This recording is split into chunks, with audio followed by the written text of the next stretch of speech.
एक बदनसीब लड़की की दर्द भरी कहानी। वैसे इस दुनिया में लड़की होना ही जीवन को काफी कठिन बना देता है, और जब आप दिखने में अच्छे ना हो, पढ़ाई लिखाई में भी अच्छे ना हो, तब सोचिए कठिनाई का लेवल क्या होता होगा। दीक्षा बचपन से ही पढ़ाई लिखाई में कमजोर थी। रंग उसका सांवला था, नाक नक्शा भी बाकी लड़कियों की तुलना में इतना खास न था। ऊपर से भगवान ने दांतों की बनावट भी टेढ़ी मेढ़ी दी थी। जब दीक्षा छोटी थी तो बचपन में स्कूल के बच्चे चिढ़ाते, बड़ी हुई तो गली मोहल्ले के लोग उसे देखकर मुंह फेर लिया करते। कोई भी उसका दोस्त बनने के लिए तैयार न था, उसके रिश्तेदार भी कुछ खास उसे भाव दिया ना करते। बस एक उसकी माँ ही थी जिसे उसके सूरत या लुक से कोई फर्क नहीं पड़ता। माँ दीक्षा से और दीक्षा माँ से बेहद प्यार करते। दुनिया भर की आलोचनाओं को सहने की शक्ति थी माँ दीक्षा के लिए। जब कोई उसे डफर बोल देता या जब कोई उसे बदसूरत बोल देता, जब दीक्षा को शादी के लिए देखने आए लोग उसे बिना पसंद किए लौट जाते, यहाँ तक कि जब खुद के पापा ही उसे मनहूस बोल देते, तब माँ ही तो थी जो उसे समझाती कि लोगों के बोलने से क्या होता है, तू तो मेरी प्यारी बेटी है। भगवान के किए इतने सारे अन्यायों के बावजूद दीक्षा जीना सीख गई थी। वो खुश रहना सीख गई थी। जो भी गिने चुने लोग उससे बातें करते, उन्हें चुटकुले सुनाकर हंसाया करती और खुद भी ठहाके लगाकर हंसा करती। इसके अलावा एक और बहुत बड़ी खूबी थी दीक्षा की, उसे खाना बनाने में बहुत मजा आता था। और न सिर्फ खाना बनाने में मजा आता था, उसका बनाया खाना खाकर लोगों को जो स्वाद आता था वो उनको तृप्त कर जाता था। और यह उसमें अपने आप तो नहीं आया था, दुनिया के ठुकराए जाने के बाद उसने अपना सारा समय खाने की रेसिपीज की किताबें, रेडियो शोज और टीवी चैनल्स को समर्पित कर दिए थे। दीक्षा की तारीफ तो कोई भी नहीं करता, लेकिन उसके हाथों के बने खाने की तारीफ वह हर व्यक्ति करता जो उसे चखता। इस एक गुण की वजह से दीक्षा अपने आजू बाजू की औरतों में फेमस हो गई थी, क्योंकि जिसे भी खाना पकाना सीखना हो या कुछ नया पकवान बनाना सीखना हो तो वह दीक्षा के पास आती और दीक्षा भी खुशी खुशी उन्हें सब सिखाती। उसके पास आने वाली औरतें अच्छा खाना बनाना सीख जाती, लेकिन लाख कोशिश करने के बाद भी दीक्षा के हाथों का वह जादू जो सबको तृप्त कर जाता वह कोई ना सीख पाता। दीक्षा की जिंदगी इन्हीं उतार चढ़ावों के साथ कट रही थी। एक बार फिर से माँ बाप ने जी तोड़ कोशिश कर एक फैमिली को दीक्षा को देखने के लिए मना लिया था, और अगले दिन लड़का दीक्षा को देखने आने वाला था।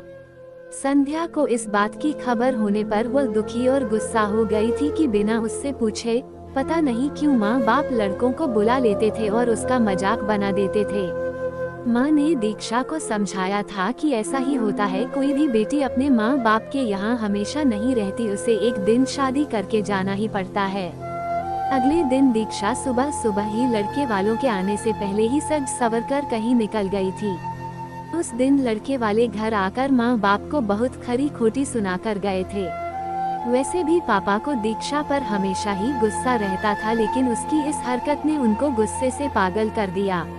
उस दिन पापा ने दीक्षा का सारा गुस्सा माँ पर उतार दिया था, ये कहकर कि एक मनहूस बेटी को जन्म देकर भी तुम्हारा मन नहीं भरा था, इसलिए उसको लाड प्यार देकर सर पर बिठा लिया है।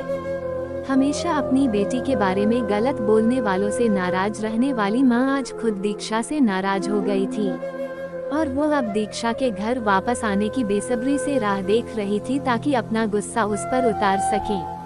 सूरज ढलने से पहले दीक्षा घर लौट आई थी। उसके चेहरे पर एक अजीब सी खुशी थी, हाथों में एक चेक था और एक सर्टिफिकेट भी। दीक्षा माँ से कुछ कहना चाहती थी, लेकिन इससे पहले कि दीक्षा अपने मुंह से एक भी शब्द कह पाती, माँ ने उसे खरी खोटी सुनाना शुरू कर दिया। गुस्से में माँ बोलते बोलते इतना कुछ बोल गई कि को दीक्षा ने कभी सपने में भी नहीं सोचा था। माँ ने कहा, बाकी सभी लोग सही थे, तुम सच में मनहूस हो, तुम्हारी वजह से हर कोई परेशान है। अच्छा होता जो तुम पैदा होते ही मर जाती, ये दिन ना देखना पड़ता हमें। गुस्से में बड़बड़ाती और सब्जियां काट रही माँ ने एक बार भी दीक्षा की तरफ नहीं देखा था। दीक्षा माँ की बातें किसी पत्थर की मूरत की तरह सुन रही थी। पत्थर की ऐसी मूरत जिसके शरीर में तो जान ना हो, लेकिन आंखों से आंसुओं की धारा बह रही हो। दीक्षा ने माँ से पूछा, माँ क्या सच में तुम भी चाहती हो कि मैं मर जाऊं? क्या इतनी बुरी हूँ मैं माँ? अभी भी गुस्सा सर पर सवार होने की वजह से माँ ने कह दिया, हाँ।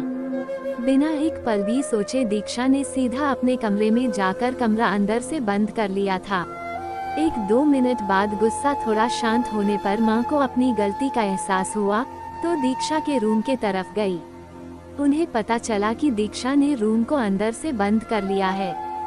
गुस्से में कुछ कर ना ले, इसलिए माँ ने तुरंत पापा को इस बात की खबर दी। दोनों ने काफी दरवाजा खोलने की कोशिश की, लेकिन जब नाकामयाब रहे तो दरवाजा तोड़ दिया। अपने स्कार्फ से फांसी का फंदा तैयार कर दीक्षा पंखे से लटक रही थी। ज्यादा वक्त नहीं हुआ था, वह सिर्फ बेहोश हुई थी।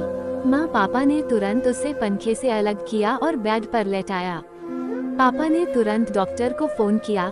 तब माँ का ध्यान बेहोश पड़ी दीक्षा के हाथ में पकड़ी एक चिट्ठी और पास ही में पड़े 5 लाख के चेक और 5 स्टार होटल में शेफ की नौकरी के लिए कंफर्मेशन लेटर पर पड़ी, जो दीक्षा अपने साथ लाई थी। माँ और पापा ने वह चिट्ठी खोलकर पढ़ी जो उसने अभी अभी लिखी थी। चिट्ठी कुछ इस प्रकार थी, मम्मी और पापा, मैं जानती हूँ मेरे जन्म से लेकर आज के दिन तक मैंने ऐसा कुछ भी नहीं किया है जिस पर आप गर्व कर सके, लेकिन मैं आपको बताना चाहती थी कि आज मैं खाना पकाने के नेशनल लेवल कंपटीशन को जीत चुकी हूँ और यह 5 लाख का चेक मुझे प्रथम स्थान पर आने के लिए मिला था। जजिस को मेरा खाना इतना पसंद आया था कि उन्होंने मुझे एक बहुत बड़े होटल में बतौर मास्टर शेफ की नौकरी के लिए कंफर्मेशन लेटर ही दे दिया था। पूरी दुनिया मेरे खिलाफ है, मुझे इस बात का कभी भी फर्क पड़ा ही नहीं था और ना ही बाबूजी की कड़वी बातें मैंने अपने दिल पर ली थी, क्योंकि मैं जानती थी बाहर से सख्त दिखते मेरे बाबूजी अंदर से तो मुझे प्यार ही करते थे। प्यार ना करते होते तो बिना मांगे मुझे कपड़े, मिठाइयाँ, पटाखे ये सब ना ला कर देते। माँ के प्यार को कोई क्या बयां कर सकता है। मेरी माँ मेरे लिए मेरी सारी दुनिया थी। जब माँ मेरे साथ होती तो मुझे किसी बात की परवाह ना होती थी। मेरी माँ मेरी थी, इसलिए मुझे किसी और की जरूरत ना थी। मेरी माँ मेरे साथ नहीं है तो मेरी दुनिया मेरे साथ नहीं है, इसलिए मैं आज दुनिया को ही अलविदा कहकर जा रही हूँ। मैं जानती हूँ आपने कभी ना कभी भगवान से ये दुआ जरूर मांगी होगी कि अगले जन्म में मेरे जैसी औलाद ना मिले, लेकिन मैं हमेशा ये प्रार्थना करती थी कि अगले जन्म में तो क्या मेरे हर जन्म में मुझे आप जैसे ही माता पिता मिले, और आज भी यही प्रार्थना करके उसी भगवान के पास जा रही हूँ। चिट्ठी पढ़ते पढ़ते माँ और पापा सर से पाँव तक पछतावे में डूब गए थे और बेहोश पड़ी दीक्षा के सर पर हाथ फेरते हुए फूट फूट कर रो रहे थे।